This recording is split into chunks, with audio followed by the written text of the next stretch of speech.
గురువుని చూడగానే ఒక ఆనందం కలుగుతుంది. ఇక్కడ చాలా మంది గురువులు ఉన్నారు.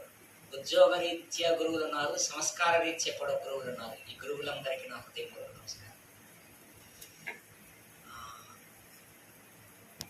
ఈ పాఠశాల ప్రధానోపాధ్యాయులు శ్రీనివాస్ మాస్టర్ గారికి నా హృదయపూర్వక ధన్యవాదాలు. నాకు అత్యంత ఆత్మీయమైనటువంటి మిత్రుల్లో మాస్టర్ ఒకరు.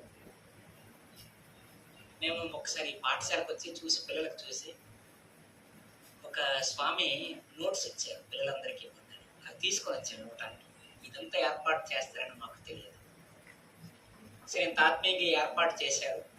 మీరు గులాబీలు ఇస్తుంటే గులాబీని ఇచ్చినట్లుంది. ఎందుకంటే మర్మం కర్మం తెలియని వాళ్ళం, నవ్వే పువ్వుల పోలికలం, బాల బాలికలం, గులాబీ మాలికలం, లవ్లీ చాచా ప్రేమికలం, రంగుల కళలను కంటుంటాం, తీయని మాటలు వినిపిస్తామని పిల్లలే వికసించిన గులాబీని మీరందరూ కూడా. మీ గుండెలో ఏమి అసూయ ఉండదు, ద్వేషం ఉండదు, చాలా ప్రేమగా ఉంటారు. మతాలు కులాలు గందరగోళాలు ఏమి ఉండవు. అందరూ కలిసి ఆడుకుంటుంటారు. వాస్తవంగా పిల్లలే నిజమైన గురువులు. కారణం ఏమిటంటే ఏ మాయా మర్మం ఏమీ ఉండదు.